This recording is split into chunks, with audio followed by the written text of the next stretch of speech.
BRS party అసత్య ప్రచారాలను నమ్మొద్దు. గత 10 ఏళ్ల పాలనలో ప్రభుత్వ ఆస్తులను కొల్లగొట్టిన పార్టీ బీఆర్ఎస్ పార్టీ అని, యువత భవిష్యత్తును నిర్వీర్యం చేసిన పార్టీ బీఆర్ఎస్ పార్టీ అని, ఇంటికొక ఉద్యోగం ఇస్తా అని చెప్పి యువతను మోసం చేసిన పార్టీ బీఆర్ఎస్ పార్టీ అని, తెలంగాణ ప్రాంత ప్రజల అభిష్టం మేరకు తెలంగాణ రాష్ట్రాన్ని ఇచ్చింది తల్లి సోనియమ్మ అని, దొరల అహంకార పాలనకు తెలంగాణ ప్రజలు బుద్ధి చెప్పారని, ఎస్సీ ఎస్టీ బ్యాక్లాగ్ పోస్టులను సైతం భర్తీ చేయకుండా యువత భవిష్యత్తును నాశనం చేసిన పార్టీ బీఆర్ఎస్ పార్టీ అని, టీఎస్పీఎస్సీ లీకేజ్ ద్వారా ఉద్యోగ భర్తీ ప్రకటనలు ఇవ్వకుండా యువతను గందరగోళానికి గురి చేసిన పార్టీ బీఆర్ఎస్ పార్టీ అని, ములుగు జిల్లాలో ప్రభుత్వ వనరులను దోచుకుంటున్న పార్టీ బీఆర్ఎస్ పార్టీ అని, అర్హులైన వారికి 2 పడక గదుల ఇండ్లు ఇస్తా అని నమ్మించి మోసం చేసిన పార్టీ బీఆర్ఎస్ పార్టీ అని, తెలంగాణ ఉద్యమకారులకు గౌరవం ఇస్తానని ఇవ్వని పార్టీ బీఆర్ఎస్ పార్టీ అని, కాళేశ్వరం ప్రాజెక్టు కట్టించి 100 కోట్లు దోచుకుంటున్న పార్టీ బీఆర్ఎస్ పార్టీ అని, యువతకు ఉద్యోగ ఉపాధి అవకాశాలు కల్పించని పార్టీ బీఆర్ఎస్ పార్టీ అని, రైతులకు పంట రుణాలు ఇవ్వకుండా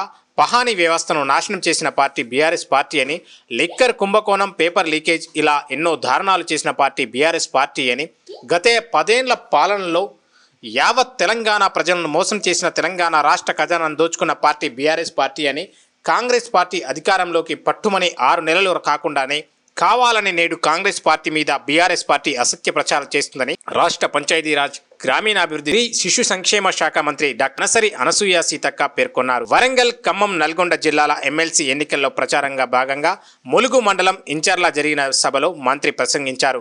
కాంగ్రెస్ పార్టీ అధికారంలోకి వచ్చిన వెంటనే మహిళలకు ఉచిత బస్సు ప్రయాణం 200 యూనిట్ల వరకు, ఉచిత విద్యుత్ 500 రూపాయలకే గ్యాస్ సిలిండర్, రైతులకి 500 రూపాయల బోనస్ పథకాలు ప్రవేశపెట్టిందని, అలాగే పార్లమెంట్ ఎన్నికల తర్వాత ప్రతి నియోజకవర్గానికి 3500 ఇందిరమ్మ ఇండ్లు, ఆగస్టు 15 వరకు 2 లక్షల వరకు రైతు రుణమాఫీ చేస్తుందని అన్నారు.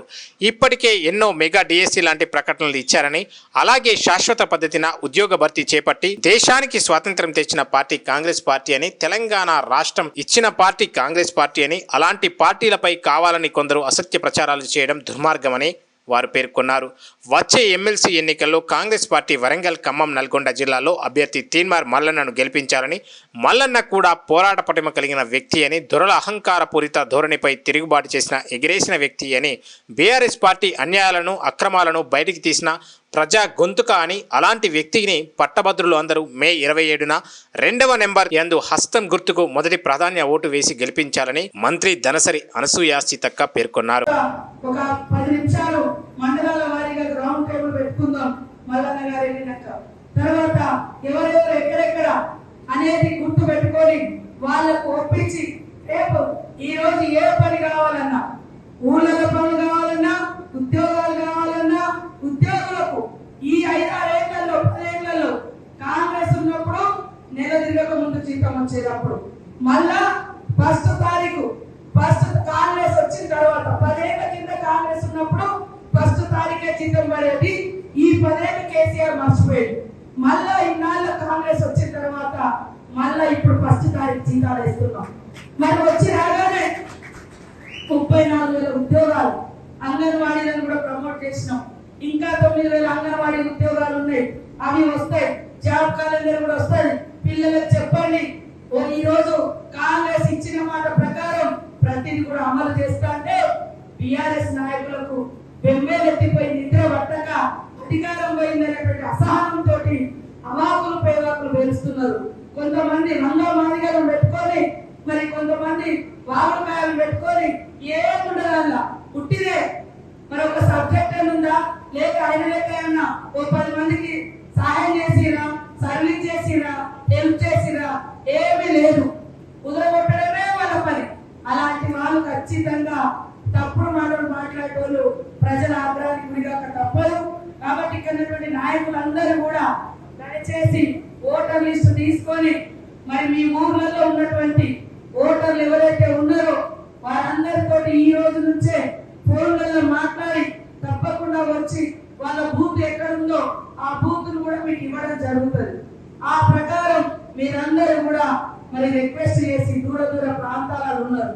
ఎందుకంటే ఉద్యోగాల కోసం పోయిన వాళ్ళు ఉన్నారు, చదువుకోవడం కోసం పోయిన వాళ్ళు ఉన్నారు, లేదా కోచింగ్ సెంటర్లలో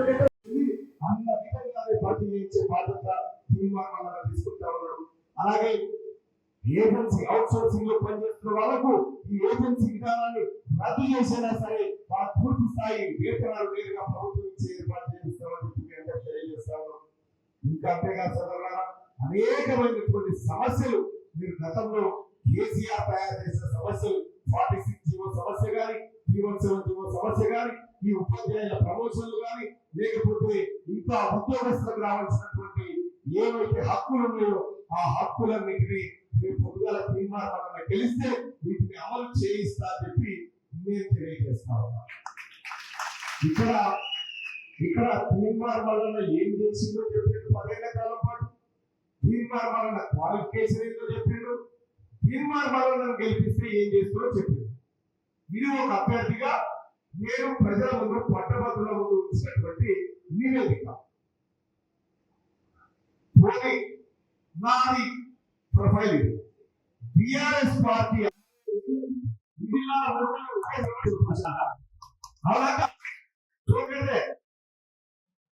కథ కాదు.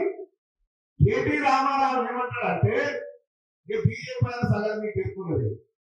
ఆయన వరంగల్కి నల్గొండ పోయేసరికి రిజల్ట్ వస్తుంది. మాకు మా ఇబ్బంది అయిపోయింది, ఏమనే పరిస్థితి. ఎందుకంటే ఆయన రిజల్ట్ ఏమో ఆయన కళ్ళము పడుతుంది కాబట్టి.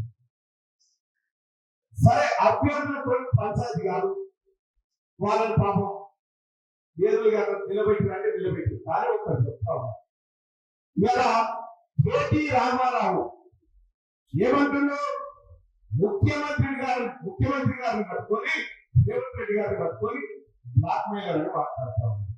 ఇలా తీర్మానం వల్ల పట్టుకొని బ్లాక్ మెయిలర్ అని మాట్లాడతా ఉన్నారు. ఓకే, ఈ 10 ఏళ్లలో మీ ఎంతమంది టీఆర్ఎస్ ఎమ్మెల్యేలను బ్లాక్ మెయిల్ చేసింది? తీర్మానం మీ అయ్యం బ్లాక్ మెయిల్ చేసిందా? నిన్ను బ్లాక్ మెయిల్ చేసిందా? 10 సంవత్సరాల కాలం పాటు, 10 ఏళ్ల కాలం పాటు మీరే కదా పవర్ లో ఉన్నది. ఒక్కడిది ఎప్పటి మరి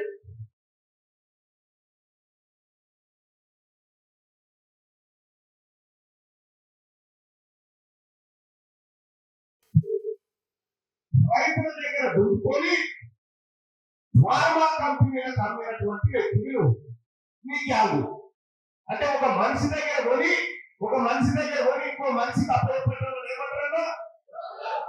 అవి అది వాళ్ళ పని. కొడుకేమో ఈ పని, అయ్యనేమో ఆ పని, బీజేనేమో ఈ పని. మీదికెళ్ళి ఇవన్నీ కలగలిపి వీలుంటే మనం అంటారు తీర్మానాలన్నమాట అనేది. మీ ఇంటికి చూడైనటువంటి పదాలను మమ్మల్ని తిట్టండి రామారావు.